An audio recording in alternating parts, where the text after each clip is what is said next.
Oh, great. Real yay to me. Congratulations. Any rate, thank you so much. This is a chat, of course, with my brother Kinte from the INDY show. And I just wanted to really, I'm trying to get my chops because Kinte's already into this field. Kinte's already excellent. Look at him, he got the headphones on, he got the mic, he is so professional, and I don't have anything, but I'm in my healing center and I'm just doing my thing. So I'm just trying to get into the arena of being able to talk to interesting people just because I deem that they're interesting. Not that you might, not that this person might, but I deem that they're interesting. And I would like to talk to interesting people. Okay, so with that said is, Brother Kinte, can you tell the people who you are? Sure. My name is Kinte Ferguson. I am a podcaster, screenwriter, lover of art, culture, fighter for Black people. I've been podcasting since about 2010, and the name of my network is Indie Radio. That's INDY Radio, and we have many shows that we do, and we cover a lot of topics: relationships, community, art, movies, TV, all of that good stuff. So that's who I am. Okay, that's interesting. And I guess also tell people like how we met. Tell them about that. I thought that was a pretty interesting story. Sure, sure. Um, Dr. Amira, you are, since I've known you for, I guess it's been about 4 years, possibly about 4 years, uh, something like that. Yes. I'm a big admirer of you and what you do. And we met on a website called Blab. And Blab, it was a website where you can have four screens, and you can either do podcasts or radio programs, or you could even just talk with other people. And you were one of the people that were on there doing content, and I got a chance to get to know you. And I think me and you have a similar background when it comes to community work and the way that we view the world in a lot of ways. So you were always one of those people that I always admired in that platform. And so we've known each other for quite a long time, and we met on that platform. And when that platform went down, you were definitely one of those people I wanted to make sure I kept in contact with, because you know how it is with some of these platforms. Someone from a platform, that platform goes away, and a lot of times your connection with them goes with it. But this fly just comes out of nowhere. So I guess they want to be on the show. Yeah. But like I said, I'm a big admirer of you and the work that you do, and so happy that you want to interview me today. Yay! So I equally agree. I definitely felt like Brother Kinte was somebody I definitely want to stay into contact with because I definitely admire him because of the fact that he does this thing on YouTube, Periscope, and what was that other platform that's new? Get Vocal. Get Vocal, and he's really good on there, and he's also always interviewed me. And so I said, well, when has someone ever really interviewed Kinte? So I want to put him in my hot seat. All right. I love it. I love to be on the hot seat. Okay, let's talk about some current issues, current events that's going on, because it's so much with the world. Now, let's first start with Nipsey Hussle, because I first saw that you, and besides you're out there, right? So what are your thoughts on that whole situation? What did Nipsey Hussle mean for you being an advocate or you being an activist in the community? What's funny about Nipsey Hussle? I grew up listening to hip hop music, but I'm 42 years old, so the music that I listen to are like old school stuff from the 90s. So I don't listen to a lot of the newer music unless they're artists that I kind of were listening to way back in the day. So to be honest with you, his music I didn't listen to, not because I didn't like it. I've heard some of his stuff and he's really talented, but I just didn't, I'm more of an old school guy. So I didn't really listen to his music. But the thing that I liked about him is that his desire to be in the black community and to be a shining example. He came from a gang background, and so he had street credibility, but also he what he was doing was leading the way for our community to be better and pushing values that don't get pushed a lot in our community. And the value of ownership, of reaching back into your community to put your community first. And one thing that I loved about him was that he could have lived up in the hills and stayed away from his community, but he chose to have businesses in the community and really push in the community this idea of empowerment, empowering yourself, doing better, to recycling the black dollar, buying land, and pushing away from some of the things that get get attached to us, that I don't care even if they use black faces to bring it to our community, but those are not true African values that are being presented to black people. So that's why I really appreciate what he was doing. I concur on that. I'm not going to front. I didn't really listen to his music. I've heard a couple of things because I have children that of this generation that, well, they're grown, they're in their 20s, something or another, and they do listen to Nipsey Hussle. And so I've just kind of heard about him through them, but I never really listened to his music per se. I didn't think it was bad. I thought it was pretty cool. I thought he had some decent things, and I just admire his activism as well. Right. So, what is your thoughts on? Let's get into the Me Too movement. What is your exact thoughts on that? Oddly enough, this is the thing about the Me Too movement. I've been critical of it in a lot of ways, but way before there was a Me Too movement, I was pushing for something like that because, just being out here in Los Angeles and being around the entertainment industry and whatnot, this idea of the casting couch and quid pro quo, sex for come ups and that kind of thing is so prevalent. And it's a real issue. And it's unfortunate that, we send our daughters and our sons to go out there in the work field, just to be a meritocracy and learn, to get up in the world with their merit, and then have to either have sex to make it, or to have unwanted sexual advances put on you, by someone in power. It's horrible. It's a horrible thing, and it's something that needs to be addressed.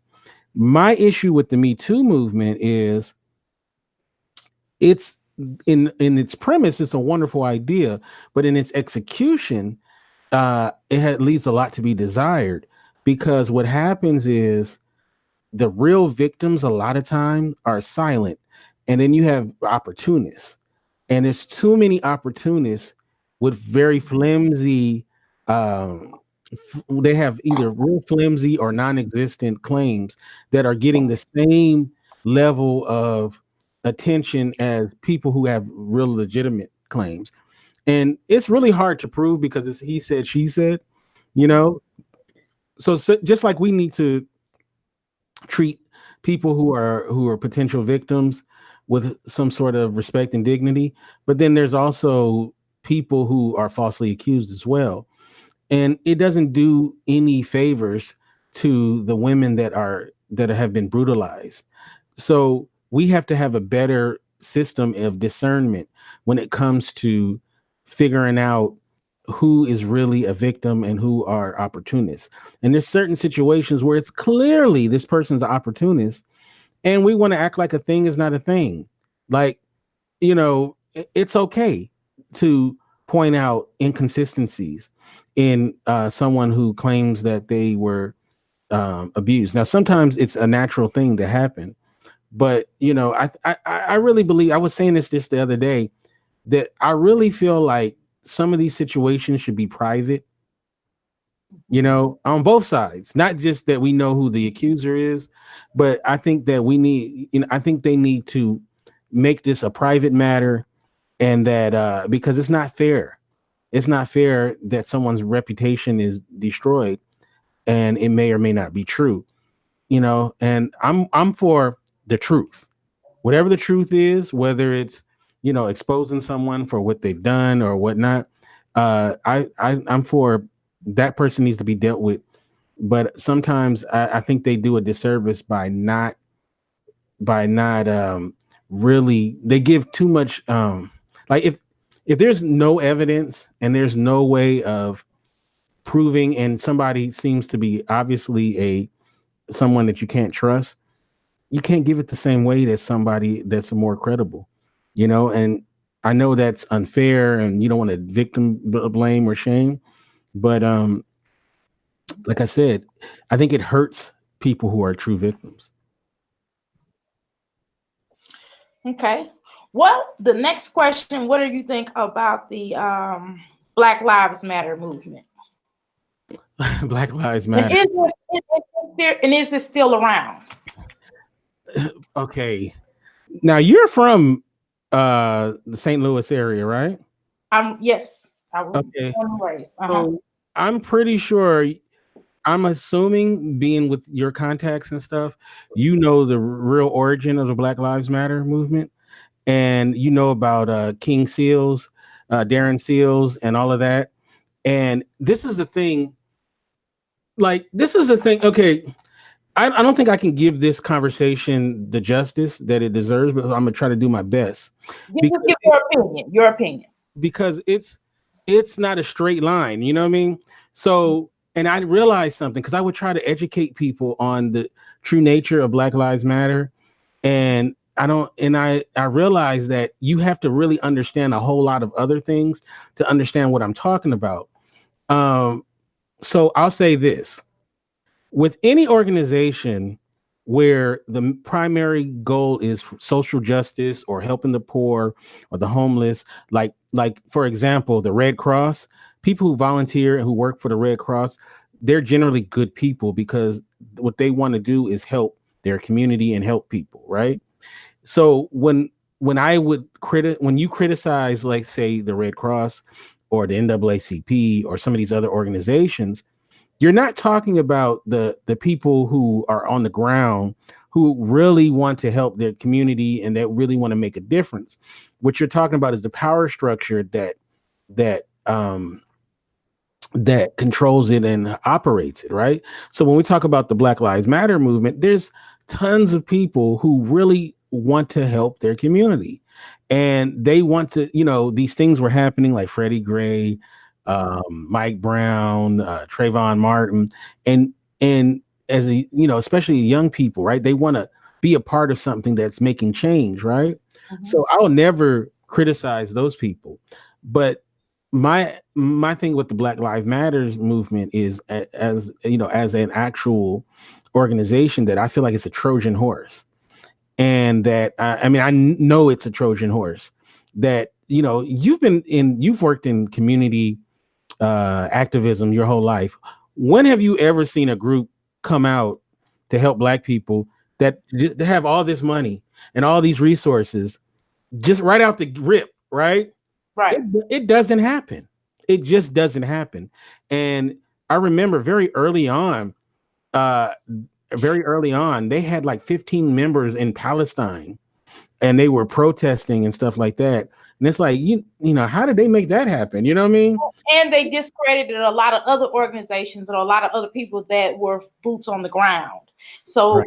it wasn't all of them, but it was particular people placed in motion that you very questionable. And so they were divided up into different camps, like most organizations are. But let me just throw that in there. But go ahead.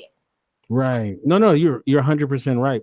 And I think as Black people who are critical of Black Lives Matter movement, we have to understand that when we criticize it for a different way. Whereas you have others who criticize it and they don't really mean what we mean. Mhm. Right. So, we have to be careful that we don't align ourselves with anti Black Lives Matter movement people, because their agenda is different than our agenda, and we see things that that they don't care about. And so I always have to make a point to say that, like, I will talk against their hierarchy, but I don't. It depends on who we're talking about it with, you know. So it's like I criticize Obama, right? President Obama, right? And the reason why I might criticize him might be different than someone else. You know what I mean? So you got to be careful with that. But going back to Black Lives Matter, is where's their funding coming from? What are their true agenda? You know, what is the message that they're really trying to push? And who is in leadership? That guy D. Ray McKesson's, for example. If you look into his past, I'll just say he's very questionable. And then also in St. Louis, this, and this is, a lot of really good and thorough uh, black activists, community-based activists were murdered. And it was a lot of people don't know this story. And one of the main ones was Darren Seals. And there's great interviews with him where he really gives you the information on the origins of Black Lives Matter and how his group was thwarted and how he ended up dead, murdered in a car, burnt to death. And it was tons of people like him in where you're from during the trial time. Yeah, who was murdered, and no one is even looking into that or anything like that. Like, we need a documentary about that because it just kind of happened, and we know about it, but there's not a whole lot of stuff even on YouTube about it. So you really have to have your ear to the ground and really understand. Most people don't know this. Most people take what I always say: if it happens on CNN, that's where most people get their information. So if CNN tells you to be mad, you're mad. If CNN tells you to respect something, and I just use CNN as a catch-all for basically the media. So, like I said, I'd support the community-based people who really want to make a change, but I have my issues with the hierarchy of the Black Lives Matter movement. I love the way that you put that. I love that. I am so proud of you. Anyway, let me move on to asking you some more questions because I knew this would be interesting and I really wanted people to hear you and what your thoughts were. Okay. Now, it's like a men's Me Too movement out. Oh, yes. What is your thoughts on that? Now, are you referring to MGTOW? I'm referring to what is that young man's name? Terry Crews? Big Show? Is it not Big Show? What is his name? Terry Crews?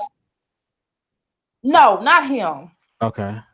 I didn't mean it to be insensitive. I hope I didn't come across insensitive, but it's just something with that. Right. Something with that, and that's a whole nother conversation. But it's a young man that's on YouTube. I can't remember what his name is per se. I do follow him, and he is part. It was already started, but I think he's really invested into it. Basically, of getting consent forms or doing a video to make sure that the woman says Nick Cannon. What say that again? Nick Cannon. Not Nick Cannon, but Nick Cannon has an app. Yeah, okay. Nick Cannon has an app that he's going to implement. Okay. Okay, so let's talk about that. What are your thoughts on Nick Cannon's app that he's going to be implementing? Look, I'm not in the streets like I was when I was in my 20s, right? But just the idea of this is what we come to, where when we're about to get with a young lady or a young lady's about to get with a man, that we got to pull out our phones and go into an app to kind of come up with some, negotiation about what we're about to do in the bedroom. It just seems wrong. It just seems wrong. I'm okay with it as far as, I guess, society has evolved, right? So I'm okay with it in this regard that we live in a different time. Dinosaur like myself, I don't know if I could get into that, Maybe it's going to save some lives. Maybe people won't have a misunderstanding. I mean, how can you have a misunderstanding if before you have sex, you're going to pull out your phone and go into an app and, figure out what it is that you want to do. But it just seems like we as a society are just getting farther away from each other. You know, it just seems like we're, I hey man, he's probably gonna make a lot of money doing it, so I can't knock him. Right. Now, okay, so the gentleman, I had to just look through my phone real quick, and I think his name, I think he calls himself on YouTube Big Facts, and he's doing like, and I don't know if you heard of him, but he does a lot of commentary on rappers, social issues, and things like that. So I am a subscriber to him as well, because again, I think he's an interesting individual. And the fact he's just a little raw with his message, but nevertheless, I'm okay with raw teas, so to speak. But anyway, he's actually doing like consent. He started it before Nick Cannon even talked about it, right? He's been on that for a while now that I've seen, and he's really talking about the nigga who shot. Oh, sorry about that. That's okay. Yeah. Okay. And so he's really been on that, and how, and again, you basically answered the question. So, but just check him out. I think you would definitely find him interesting as well. No. Subscribe to it. Let me make sure. Let me see. Also, because you stay in Cali, can you explain? And then you have your own show too. So my question to you would be, what is the energy on the terms of the police? Because again, the 90s, when it really came to a front with Rodney King, and now how it's developing now, because we have social media, people can pull out their phones at any times. Back then they had video cameras, and now we have videos on our phones now. And so what is the climate like now? Well, I would say this. LA has had a long history, a negative history with Black people's relations with the Los Angeles Police Department, going back to the early 1900s to the 30s to the 60s. Even when we had Black police chiefs like Willie Williams, as well as Bernard Parks, to now, we've always had an unpleasant relationship with police, and it hasn't really changed. The big issue is that community policing, we don't have real community policing. That's one issue. Another one is that their hiring practices. They're hiring people who, you shouldn't hire to work at a Lowe's, and so, as a person who's never been to jail, who is not a criminal, I shouldn't feel uncomfortable when I'm around the police. When I go driving at night, I always have my head on a swivel, right? Because you never know when it can go down. So, and to be fair, I've had wonderful interactions with the police. So I mean, that does happen, but there's still that fear factor in dealing with the police department, and you don't know when you get pulled over, you may die, and people don't understand. When you're not a Black person, it's hard for people to understand what that's like, because most people feel like, oh, it's the police, they feel safe, whereas we don't feel safe. We don't feel safe at all.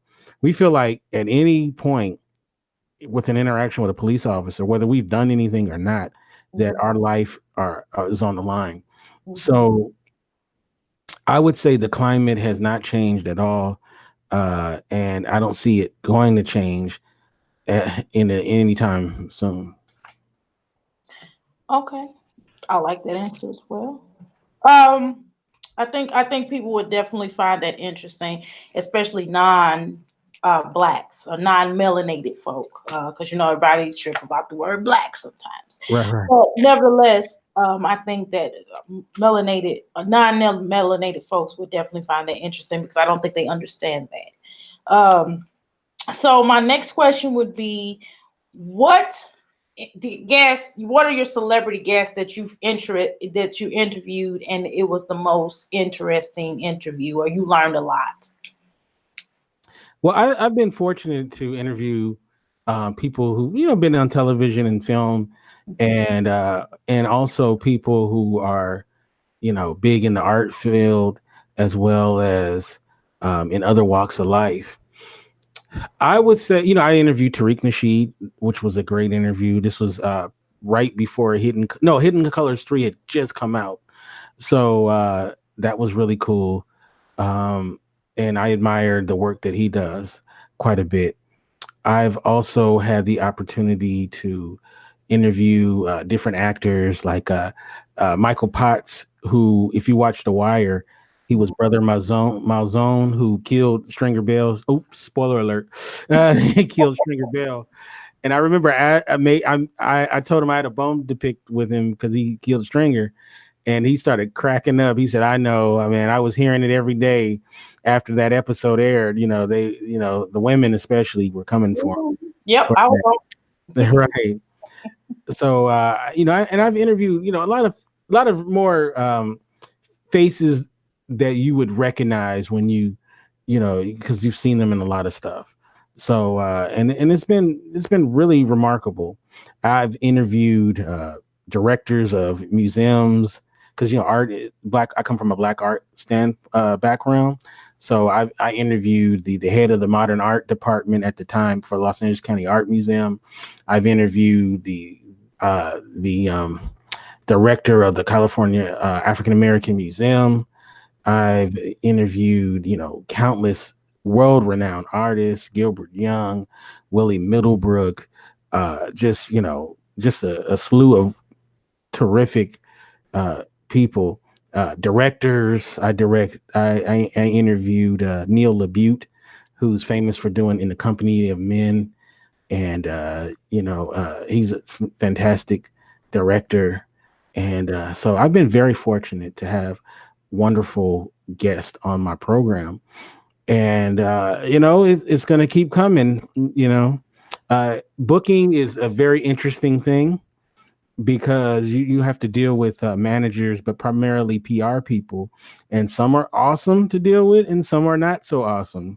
So it's like anytime you have a good relationship with a PR person, you want to, hey, hi, Et. If you have a relationship with a good PR person, you want to keep and cultivate it. So it's a lot of fun.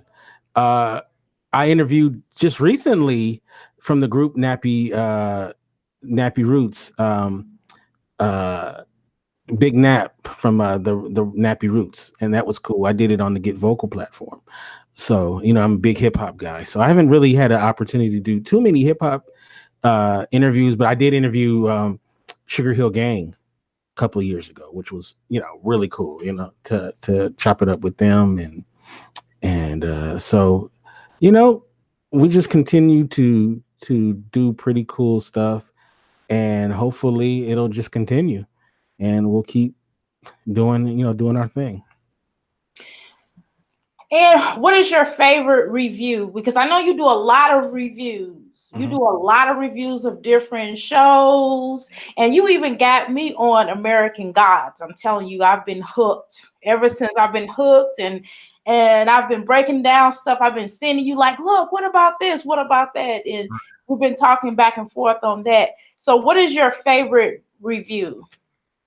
Of all the TV shows that we've talked about, uh, I would say the best experience was we did a show on this AMC TV series called Hell on Wheels, which was a Western, and it starred a man named Anson Mount, who we did interview, and Common. And the cool thing about that program that we were doing, my co-host Yardley was it was his idea to do it, and I loved the TV show, but I didn't think that it was going to take off as far as getting listeners. And he was like, no, he was like, the audience is great. They have a great fan base and all of this. And I was like, okay, we'll see. So we started doing it. No one listened the first 3 episodes. I mean, like, no one listened. And then he tweeted it to the star of the show, Anson Mount, who's currently a captain on the new Star Trek Discovery show, Mhm. and he listened to it and retweeted it, and it blew us up and overnight. And then Common did it as well. We never got him on the show, but he retweeted it as well, and our show just blew up overnight.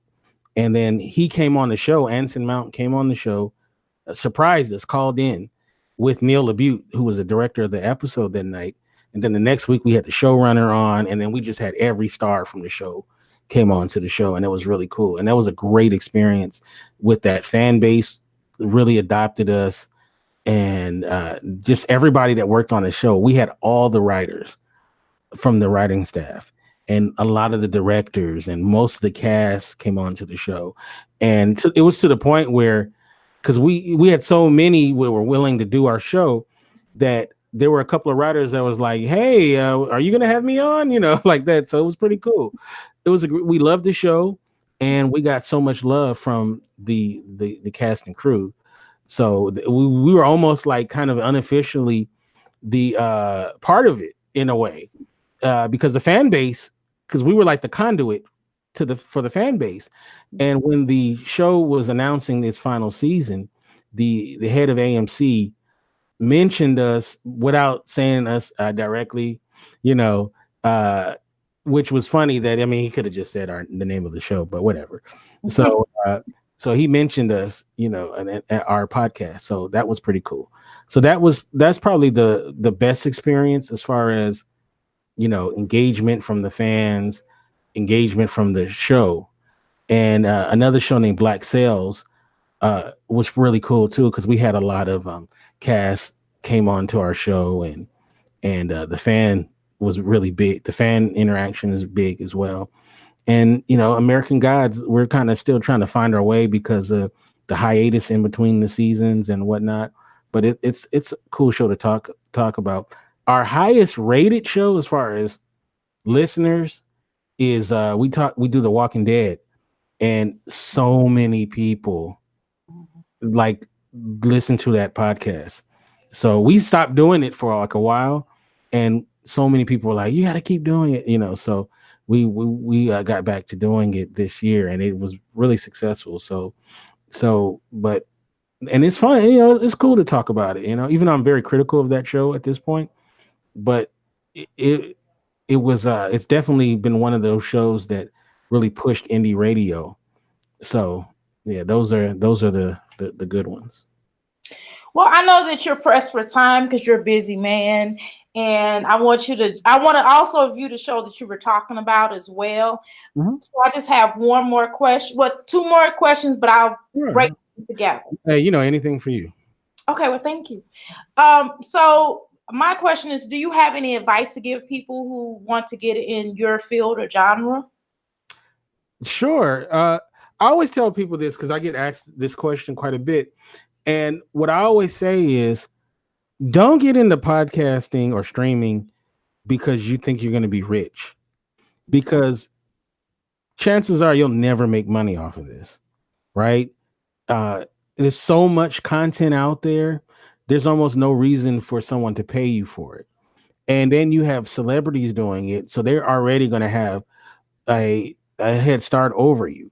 So it's very hard to really, at this point, especially now, to come in and get to a place where you're going to be making money. So what I always tell people is, do it because you love doing it, because you find some value into talking about whatever. And I always say that is number one. And I hate this about podcasting, but I've come to realize probably the best way to really make a dent into it is you have to probably focus on a specific topic, something very niche, because the way that we are as a society now is we like everything, and we like to have things specifically. Like if you're a Democrat, you want all Democrat information. If you're a Republican, you want just the Republican. It's like tunnel vision. So if you're into, what's the show on television? If you're into Game of Thrones, a lot of times people, they just only want to hear about Game of Thrones. They don't want to hear, if you do a show where it's like, we're going to talk about TV, So one day we'll talk about Game of Thrones, one day we'll talk about The Good Wife. One, you know what I'm saying? Like it's very hard to make those shows pop because people will like they may listen to your Game of Thrones episode, but they're not going to listen to your Good Wife, or whatever. So you probably the best thing what I would say is stay niche. So if you want to do a show on education, you probably want to do a show on mathematics, if that's or history or something like that. Shows where you keep going, where there's such broad topics are very hard to get an audience and to maintain the audience because people that's just the way the nature of the beast. It's unfortunate, that's what it is, but that's what it is. And one more question, and then we're done. Mhm. Of course, I did have someone gave me a text. One of my listeners who's looking for a husband. I'm sorry to put her out there like that, but since she want to text me, I'm gonna tell it. Mhm. But nevertheless, she wants to know: Are you single? I am definitely not married. That's that's for sure. I'm definitely not married. So you know, I I think that because we do a show called Mars Venus, Men and Women Talk, the Mars Venus show, which you've been on a number of times, and Show. and it's so funny because people will people will then ask me questions about relationships and stuff, and I'm like, I'm like, I am not an expert. Obviously I'm 42 and I haven't never been married. So I'm probably the worst person to ask, right? Because I've had so many relationships that crashed and burnt. So if you want to know what not to do, I'm probably the best person to talk to. But taking my advice is just sounding silly, right? Because I remember I think the first episode we did, I think I made like a disclaimer that we are not experts. We're trying to figure it out like you are, and maybe I need to do that before every episode going forward. It's just like don't base any of your life decisions like you're the life coach. I am totally not. I'd be a terrible life coach, but uh, I like talking about these topics because one of the issues that I found is um one of the issues that I found was when we started the show, like in 2014, I think it was, there was so much content of, we're five guys and we're going to talk about the women, or we're four women and we're going to talk about the men.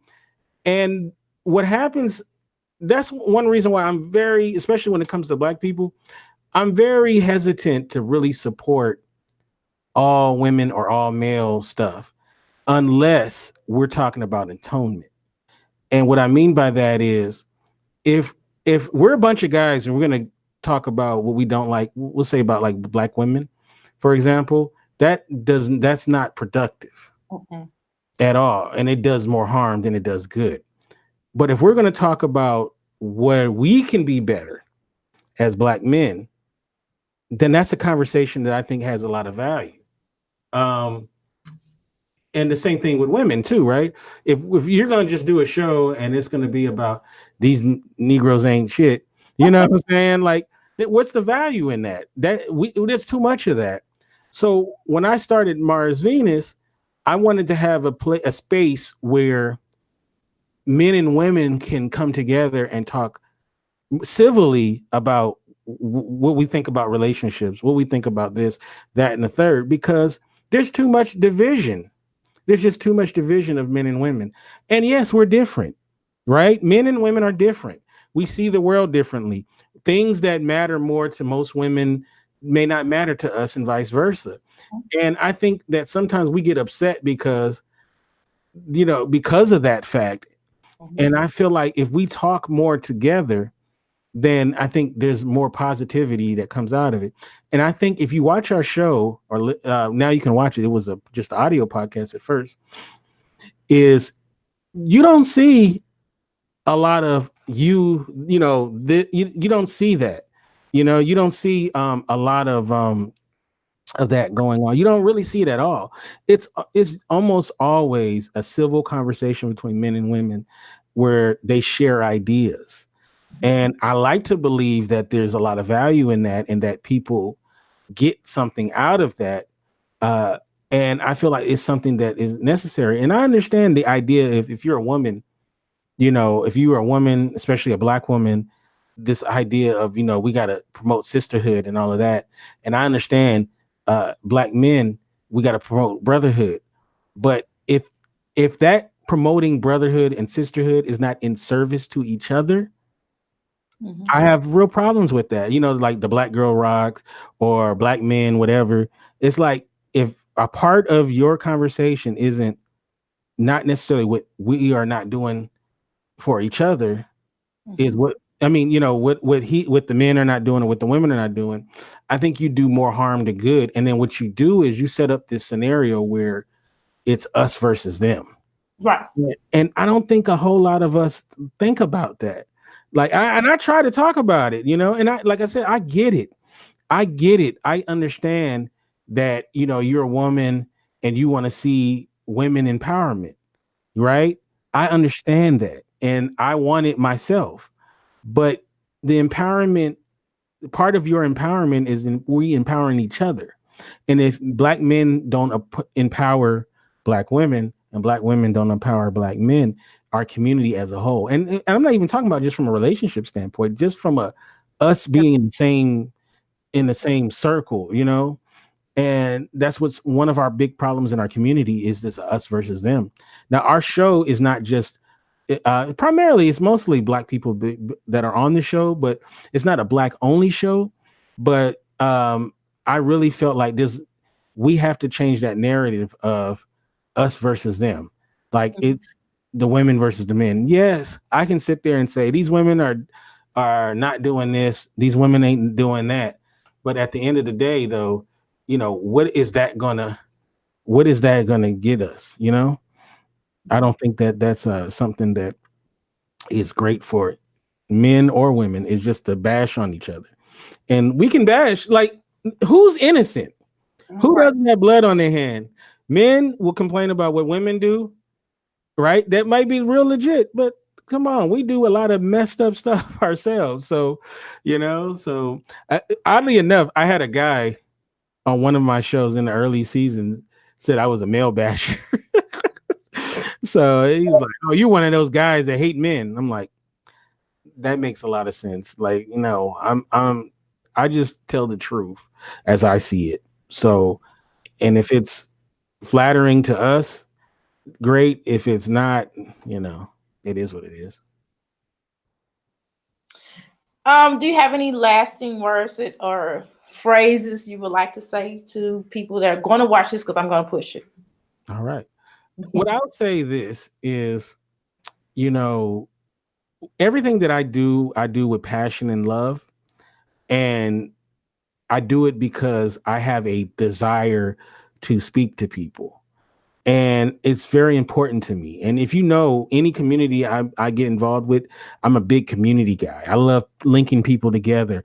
I love like my co-host Shannon, right? My co-host Shannon is about to do her own podcast on the 5th of May. You know what I'm saying? Like I'm all for us winning. And I love that, right?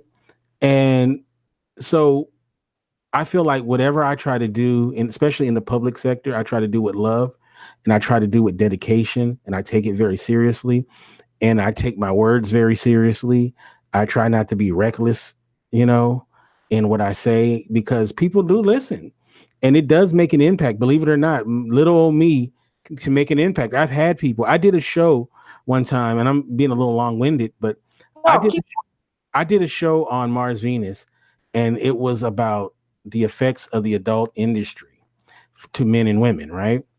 And I had a former male, a black dude who used to be a porn actor, and he's now a stand-up comedian. Great guy. I got to get him back on. He's a great guest, awesome guest, right?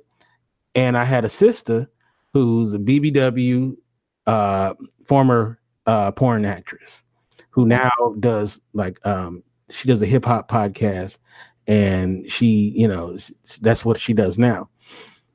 And we did this show and they talked about the good times, there were good times, and they talked about the horrors. And the sister really went into detail about the horrible things that happened while she Share was.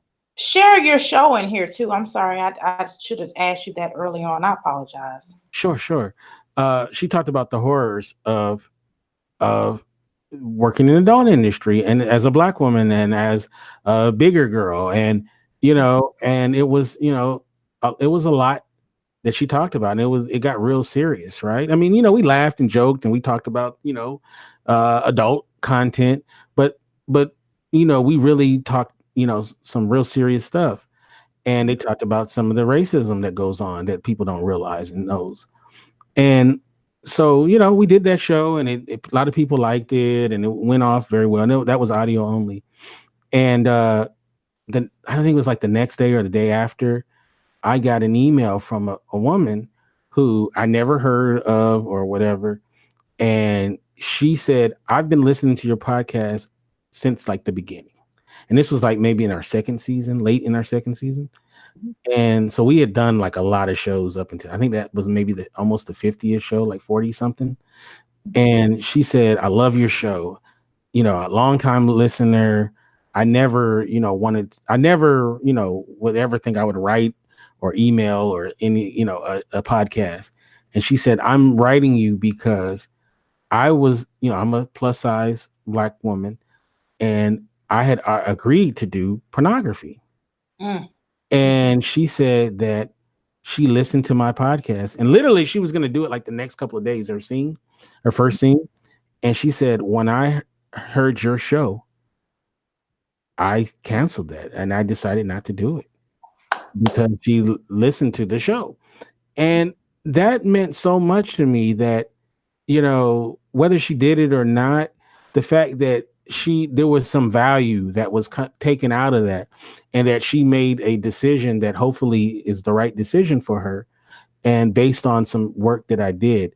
And it, because I remember there was a lot of criticism about doing that show, right? Doing that episode, because they felt like it was like a jump to shark type moment, it was like very different than what we had done.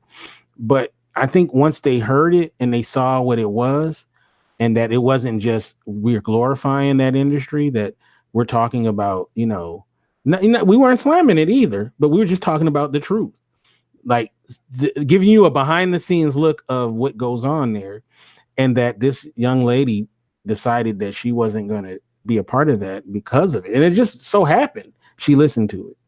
So that felt good, and that was one of the moments of doing this. And there's been many others where I felt like, okay, we are actually making a difference, and that was good.